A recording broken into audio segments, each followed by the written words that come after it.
Hey, welcome back to the channel. This is Toto Bravo, and we've got something new to us on the table here today. As you might know, if you look at some of my previous videos, you'll see that I have quite a few surplus rifles, but I'm really fond of the Mausers.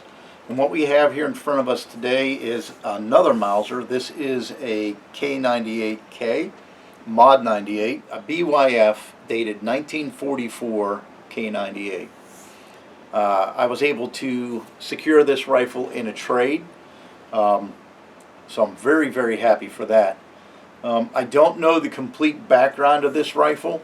I think that this rifle was probably on its third or fourth owner stateside. I'm going to say that this rifle was probably maybe sporterized at one point, because there are some things on this rifle that don't make sense to me. I am no expert. I try to get some solid information gathered before I make the video. A good reference that I use is the Backbone of the Wehrmacht.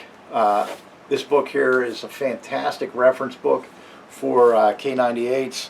I mean, this thing talks extensively about the K98 and the process, the manufacturing process at the time, the markings, proper markings, proper setups to each particular rifle by year.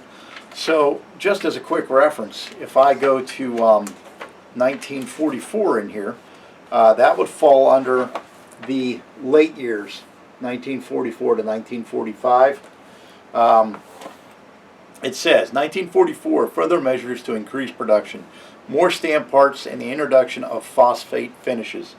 Now, some of the things that jump out at me for this particular rifle for this year. So if I go to, bear with me for a moment, but if I go to the, and this book is broke down by place of manufacturer. So the 1944 Mauser Work AG Obendorf, which is right on this side here. This is for the BYF models, 1944. You can reference what type of equipment should be on this rifle. Now, just for instance, if I go into here and I go down to butt plate type for 1944 BYF, it states here that it should be a cupped butt plate. So that's the first thing that is kind of odd for me on this rifle. As you'll see, it has the earlier style butt plate on there. Now, this rifle is not a Yugo rifle, because as you can see, and it's very difficult to see, but you'll see that it does have the proof markings here below the disc.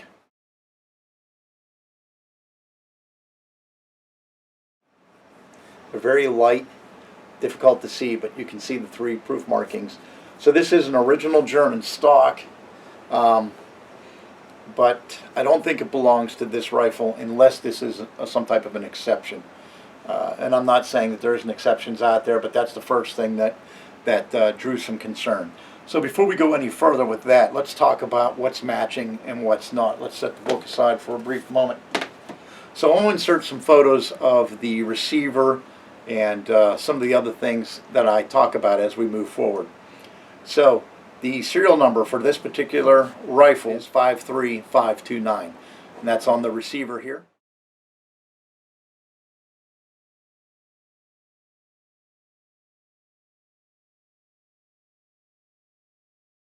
If I turn the rifle over, and I'll insert a photo because it's obviously easier for you guys to see, but the serial number will be located right here.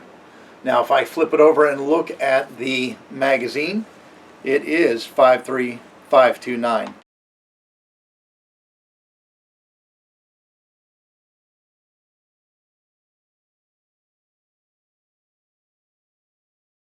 And that is the stamped magazine there. If I look at the trigger guard, it is the stamped trigger guard. If I come up here and I look at the barrel bands on this side here, 53529.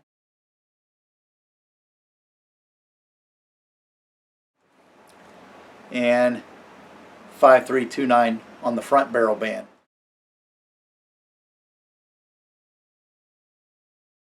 So, and also on the upper portion of the handguard here is inside is 5329. So the band, this handguard, the receiver and barrel, and the magazine assembly is all matching 53529. The back of the butt plate has no serial number that I was able to see, and with the butt plate removed, there was no date that I could see underneath on the stock. Now I will reference that again just to be sure. Now the bolt is a different serial number, and all pieces and parts of the bolt match themselves, but not the rifle.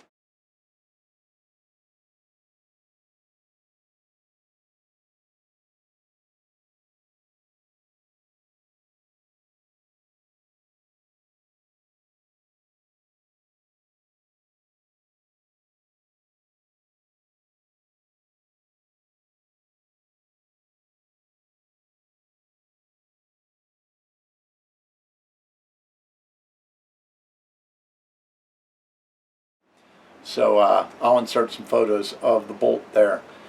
This rifle has all the Waffen-Knots and Nazi markings with swastikas are all still present on this rifle.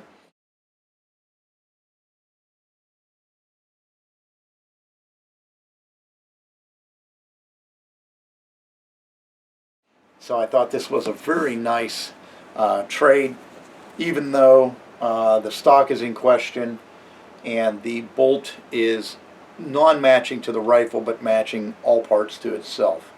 So I was very excited about that. Also, I didn't see any serial numbers on the rear sight assembly. According to the backbone of the Wehrmacht, if I go back out to 1944, we'll just start at the bottom and move ourselves up on the list here.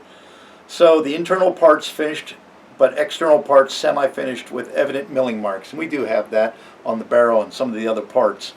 Trigger guard type is milled if it's an early 1944, stamped if it's late. So you have the stamped trigger guard type. Butt plate type, like I said earlier in this video, should be cupped. We don't have the cupped. Stock disc, yes. Stock finish should be polished and unpolished, stained and unstained. So it could go either way. You have a lot of flexibility there. Stock type, laminated solid stocks are issued randomly throughout the year. So we have the laminated stock that seems to fit, but the butt plate's incorrect. Front sight hood, yes, we do have the front sight hood. There's no markings on that. Follower type is milled. Lower serial numbers stamped on the higher end. It looks like, all right, we have a milled follower type. Floor plate, milled low serial numbers, stamped high. We have a stamped floor plate design. Back and rear sight leaf unmarked. That makes sense. Ours is unmarked, so that all fits well. Cleaning rod length is the 12.5 inch. We don't have a cleaning rod. Bayonet mount is yes, low serial numbers, no to the high serial numbers. Lower band type is milled, and that's what we have, milled, but ours is marked. Upper band type is milled or closed. We have the, I guess maybe this is the closed, correct me if I'm wrong, but this is definitely stamped up here on this side. This is definitely stamped on ours.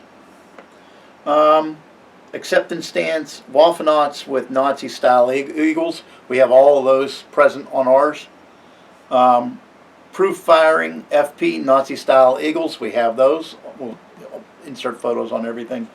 Quantity produced from serial number extensions 1,434,219. Again, this is 53,000, so this is a lower serial number. Serial number type is 5-digit with single letter suffix.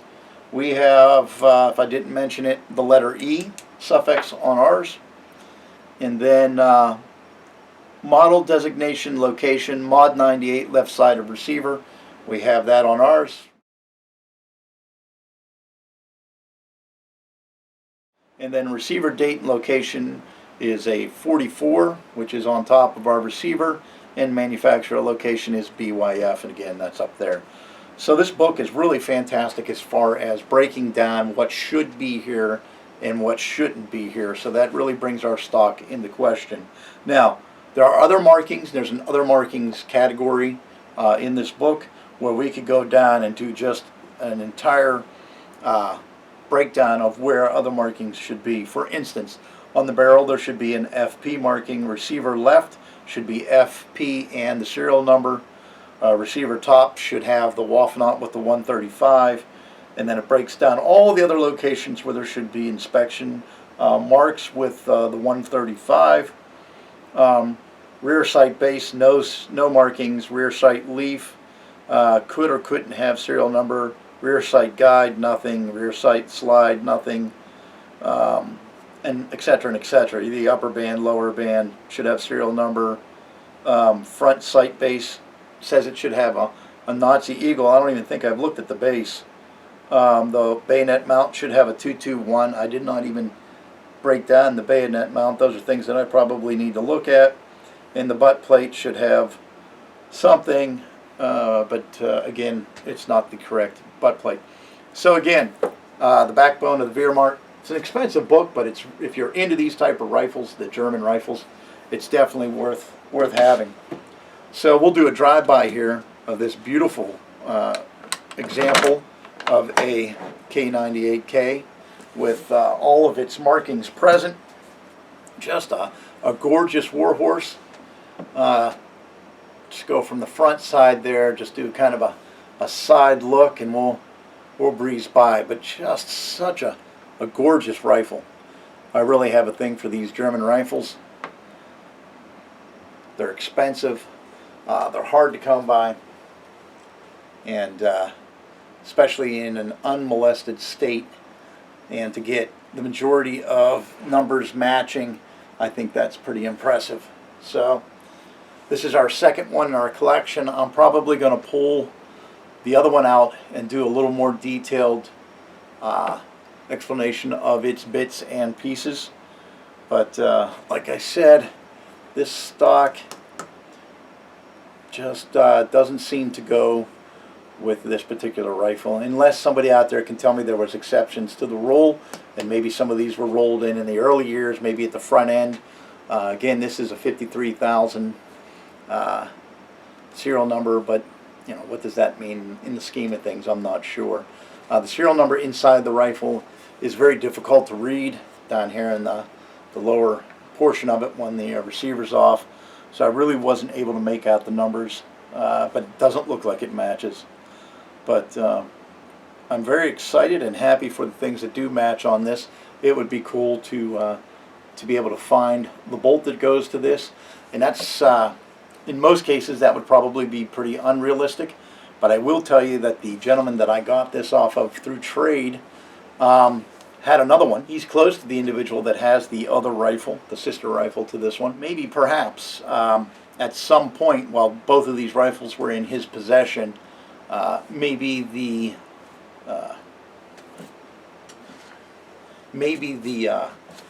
bolts on the two rifles got mixed up, and perhaps I have the sister rifle's bolt and vice versa. So I'm going to reach out and see if he can validate serial numbers if it's not too much heartache, and maybe we'll get really lucky and get the bolt that matches to this rifle. That would be really cool. So that's what we're going to go ahead and pursue and see what happens with that. So this is TOW2 Bravo. Very interesting video, I think, for me. Hopefully you guys enjoyed it. Like, subscribe, comment, let me know what you think. If I'm really flushed out here and bright, I'm trying a new light option here, and I'm constantly trying to provide better video. It's a one-man production. So if it makes the rifle look better and you guys can see more detail, that's all that counts. If I look like I'm washed out, it is what it is. As long as you can see the rifle a little better, that's what's important. So hopefully you guys enjoyed this. Like, comment, subscribe. If you have any information about these stocks, please put it out there. Let me know what you think. Again, I'm going off of the reference material that I have.